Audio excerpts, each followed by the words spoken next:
Alright. So, we got... which one do you want to start with? Which conference do you all want to start with? Eastern Let's start or with Western? Let's start at East because that's a little bit more boring. That is true. That is true. It's all chalk except for Pacers because they're the only team that's just like... Even right now, they're losing. I think they're down, what, 8, 10? Yeah, something like that. Yeah, I got it on ESPN right in front of me right now. If you guys need updates. Sweet. Yeah, I was about to do that. Let's see. Yeah, Pacers are losing by almost 10 right now. Down by 9 and it's end of third. Yep, they're. I don't even know, man. This is just awful. I mean, Paul George could come through the clutch. But come on, it's Paul George, and he needs like trash Mike's talk. always there. He helps me understand my He needs vehicle trash and talk puts my to do mind at good. ease. Oh man. So by the end of I it think all, it's more like emotional right now. Like they're going through some things in the head right now. They're young. Yeah, I mean you got Evan Turner and Stevenson fist fighting in practice. But then again, I heard that happens almost on a regular basis. Though. Yeah. But now it's getting to them. True. It And feels also, like, since Turner has came to the Pacers, notice they've gone downhill after that. not just Turner. What's his name? What was the guy who played for the Lakers for a little bit? Not for a little bit. Bynum. He hasn't even touched the court since he got there. Maybe one game. I'm not too sure, but he hasn't done much of anything. And One of my favorite quotes I saw by one of the analysts on ESPN was that the only reason the Pacers got Bynum was to keep him away from the Heat. I can believe that. Yeah, I think I saw that too. And it's like, I don't even think the Heat were even gonna go after him though. Yeah, Because I don't think anyone really wanted to go after him except for like maybe the Bucks or something, a team who's rebuilding. Or the Oh yeah, he was on the 76ers already, right? Yeah. Yeah. And that tells you a lot because the 76ers were garbage and they got rid of him. And they threw him away. Yeah. They were like, They we don't wanna- need this in our locker room. I mean, but like the GM said, they had what did he say? It was I can't remember the wording. It was like it was a great year. I mean, they were gonna tank anyway, so True. Yeah. I mean, Oh yeah, that's right. They did say that, which is kind of weird to me. But then again, that was like they're going for a 0-win season if they could. I can't wait for that roster in the future, though. I can't wait to see Nerlens Noel, Michael Carter Williams, what's his name, Thaddeus Young, and Andrew Wiggins. I hope to see in the future on the 76ers. All those guys on one squad. That'll be so deadly. you think they're gonna go after Wiggins, man? I think they should. They only need one pure scorer, and then they got it. Yeah, I mean, but Barker Jabari is is better, man. Yeah. Barker is a better scorer than Wiggins, though. Yeah, but they don't need big. They need fast, and they need furious, and they need charisma.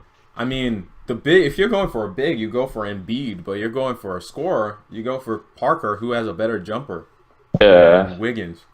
I think it's just something about Wiggins that it's kind of like it's kind of high risk, high reward. As with Jabari Parker, you kind of know what you're getting. True. You're just getting a pure score. And I feel like with Wiggins, it's kind of like you get that risk factor. Like, okay, he could either be a tank or he is going to be one of the elites in the league. And I would kind of take that risk if I was the 76ers at this point. Because if he is a tank, then they're going to wind up getting another #1 pick next year anyway. Oh, man. I think it's whether they plan on like something in the future or selling tickets. I'd go Wiggins, but if you really want scoring, man, I couldn't pass up on Parker. Or I mean, you can get Embiid, put him down low with Noel, and you have a solid front court. True that. All I right, don't let's think get into the the NBA play. is way too past the front court. Everything's based on the back court right now, though. It's like Yeah. if you have your point guard and a good shooting guard, you're set, basically. It seems more and more that everyone's going that route in creating the Yeah. team. Like, speed is the key, no longer power. So, Yeah. Thompson Curry. That's one of the better examples I can think of. The Splash Yeah. Brothers, both backcourt guys. They just drain them. Yeah. yeah. But I mean, that's why they're losing to the Clippers right now because, well, I mean, not that they're losing to the Clippers. Well, why I think they're going to lose to the Clippers because, I mean, that's very one-dimensional. But anyway, we're not talking about the Western Conference first. Talking about the Eastern Conference Way first. to give away a pick, Beef.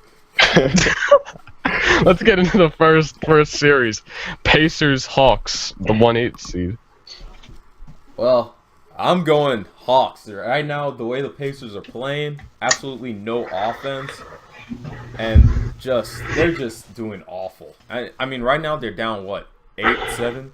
Yeah, something like that. Yeah, they're down 10. So, it's just not working for them. Now, Paul George, if he's not on fire, they're going to lose.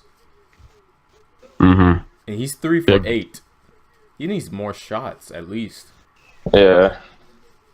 Lance Stevenson is getting all the shots, which, I mean, at this point, I can't really blame him because Stevenson's playing for a contract, so he's just like, get out of my way. I gotta show that I know what I'm doing. So, but he has to play like a team player. I mean, honestly, if they win a championship with him and he plays like a team player, then they're gonna re-sign him regardless. True that. Right? Woo! Gasol with a sweet move. All right. But yeah. So, true.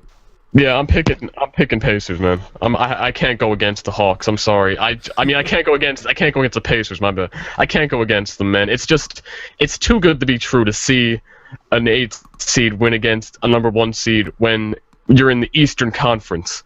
We're not talking about the Western Conference where it's like every playoff team is a very good team. We're talking about the Eastern Conference. I'm pretty sure the Hawks went negative this season. They did. They are a sub 500 team. I think they won like 36 games. Yeah. I'm sorry. I can't roll with the Hawks. I don't care how bad the Pacers are playing. If you even want to consider yourself a 4 or 5 seed in the Eastern Conference, you got to beat an 8 seed, man. Especially when they're as bad as the Hawks. That's the thing. Like, it feels like the Hawks just do exactly what the Pacers cannot defend. They spread out the floor really, really well, and then the Pacers depend on their bigs so much for defense that if they don't have Hibbert down in the paint, they just get torched up, and that's exactly what Teague is doing to them. Yeah.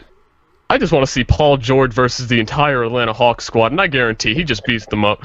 I mean, come on. The Hawks. We ain't talking about the Wizards. We're talking about the Hawks. We ain't talking about the Rockets. We talking about the Hawks. We ain't talking about OKC Thunder. We're talking about the Hawks. Come on, get real. It's the Pacers. Yeah, I think I'm going to have to go with the Pacers in 7, man. What? I'm on my own here? Come on. Take the risk. I think they're gonna sort it out, man. I can't see them losing to Atlanta. Oh man, you gotta take the risk because I mean, are they gonna come back from 2 down? I mean, it's gonna be 2-1 after tonight, at the very least. And I don't see. And the Pacers, they have a terrible road record against the Hawks for whatever reason. They just suck at the Hawks Stadium. They just cannot win there. So I don't think they're gonna win a game at the Hawks. But I think they can still win through, man. Oh. All right. Anyway, next series, Bulls Wizards. Bulls Wizards. Huh. I'll go with Washington in 6. I think like the Nate, I think he's like a little bit too much from the handle right now. Then you got Wall. I mean, I don't know if I can see Chicago coming back from 2 down. I agree. I mean, no matter how tough you are, you still got to score. Yeah. And the Bulls cannot score. So I have to agree with Geek and go with the Wizards. It's just, it just is what it is. Yeah. Oh, go ahead. No, you can go. Go. I was going to say, it seems that if the Wizards win this round, it's going to be a Wizards Heat Eastern Conference Final. Oh, really? Oh, yeah. That's right, Geek. We're going through you. Okay. So, anyway, I'm choosing the Wizards as well. And, actually, Leech actually kind of talked me out of choosing the Bulls earlier. Because he was talking to me about some of the stats and stuff like that with the Bulls not playing good offense, and he brought up some good points. But I will say this, if Noah can find his stroke, same thing with Taj Gibson, I do feel like that the Bulls can make a run at 7 games in this series, and in the end, it'll just come down to superstar versus superstar, just like every Game 7 comes down to. True that. And it's hard to say, but I am gonna pick the Wizards. Yeah, it's like if I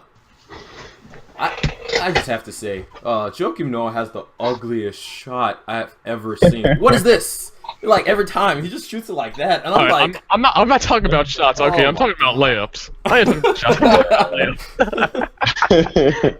Anyway, next series. Let me go.